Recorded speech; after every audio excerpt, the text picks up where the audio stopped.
everybody. I'm Rod Baker with God and Rod, and my battery's 20% left, which gives us plenty of time.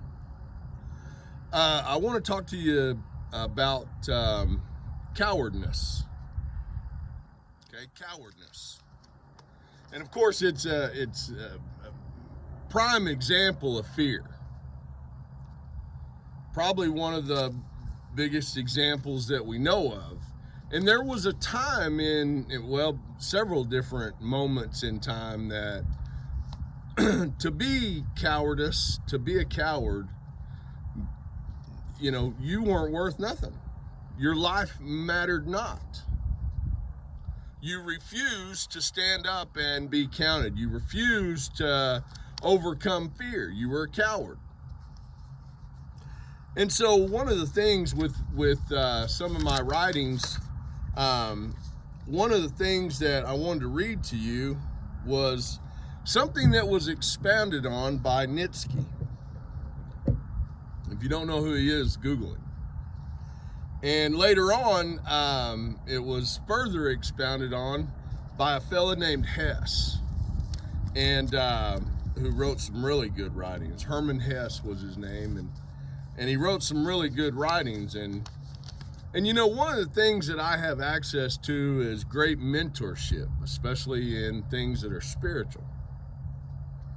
And so I surround myself with that mentorship in the spiritual and in the practical, in the physical, but in the practical. I surround myself with those kind of people, and if I take the time out of my life to work with someone who's dealing with fear, or who God has sent me that is about to deal with fear, then that's the only time I really leave those, that surrounding, that wilderness, as I call it often. But anyway, let me read you this. A fulfilling life requires embracing rather than running from difficulty. All right. So again, there was a time that if you were a coward, they would end your life, or you might as well end your life or give it up or whatever. It's an act of dishonor.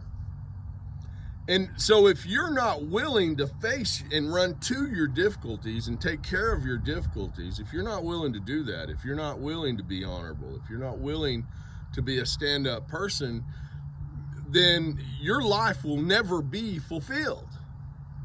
One of the greatest things about Alcoholics Anonymous is that we have a chance to make an amends.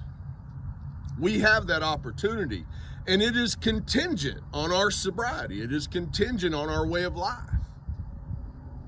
And because once we get sober and we do the steps, we find ourselves in a fulfilling life. And finding yourself in a fulfilling life, is that not all you want? Is it, to be fulfilled with comfort, to be fulfilled with security, to be fulfilled? And you'll never achieve that. You'll never achieve that because you run from difficulty.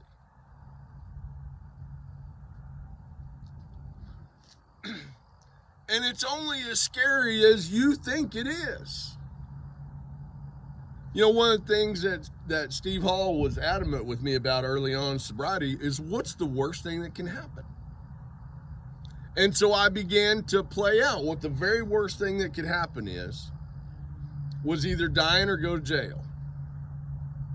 And if I didn't remain sober, that's what was going to happen anyway. So why not go ahead and take a chance? Be courageous.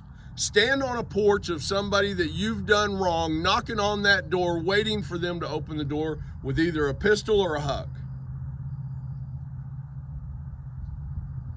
That's brave. That's faithful. That's perfect love. Perfect love.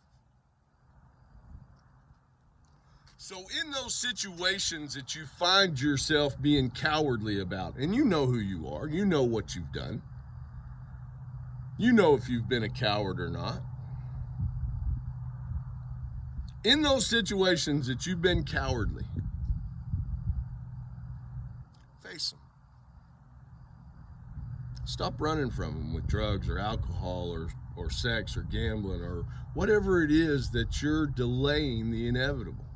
And the inevitable is that at some point in time, you're going to have to take a knee. At some point in time, you're going to have to answer for what you've done. Do you want a fulfilling life? Is that not a good enough reward for being brave, for being a stand-up person? For being godly? A fulfilling life. I live a life that is so fulfilled. It's remarkable. It is a remarkable life. The blessings that keep waiting for me as I continue to grow. Don't you want that? Isn't that a life worth living, to be fulfilled? Or do you want to keep on missing something? Do you want to keep on running from something? Bobbing and weaving through life, hoping nobody recognizes the things that you have done. Having to have pictures taken with sunglasses, or having to have, your life in the dark. Aren't you tired of the dark? The light awaits you. And it's fulfilling. Good day.